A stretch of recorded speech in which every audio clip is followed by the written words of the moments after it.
Қонақтар кеткеннен кейінгі шынайы көрініс. Бүгін атамның басына қорған тұрғызды. Құран оқып, туысуғандарымызға бір шәугім шай бердік. Bir күн бұрын ең алдымен холодильниктен бастап жинап алдым. Себебі бүгін продукт алатын күн, бір жаққа кісі күтетін болғандықтан холодильниктің толатынын біліп, соған қарай алдымен тазалап алайын деп холодильниктен бастап кеттім. Холодильниктен ана қалған заттардың бәрін тығып холодильник жуғанда мынау қалқапты ғой дейтін қыздарың мен боламын.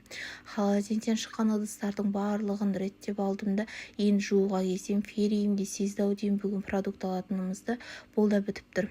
Солай үйді жинастырып жатыр едім, енем келді. Енем нан ашты, бауырсақ пісірді. Ал мен продуктыға бардым. Продукт алып, әрине ферриді де алуды ұмытпадым. Содан соң фрукты алуға бардым. Бәрін алып дайындап алдым да ертеңінде сақадай сай болып отырдым. Ертеңінде малға бата жасап, қой сойдық, ет азып, нан жайып, дастархан жасадық. Әрине жалғыз емес, үлкен абысындарым бар, кіші абысыным бар, бәріміз. Содан арлы-берлі жүгіріп жүріп үлкен кісілерге көзім түсіп кетті.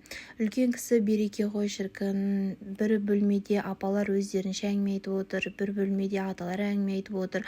Аталарымның әңгімесін құлағымды шалсам, ол кісілер Абай атамыз туралы, ол кісінің әкесі туралы әңгіме айтып отыр екен. Ал апаларымның әңгімесін естісем, үлкен апам былай дейді: қыстық киімдерімді жинап, жаздық киімдерімді шығарып қойдым деп бір апаға әңгімесін айтып отыр. Мен күліп жібердім.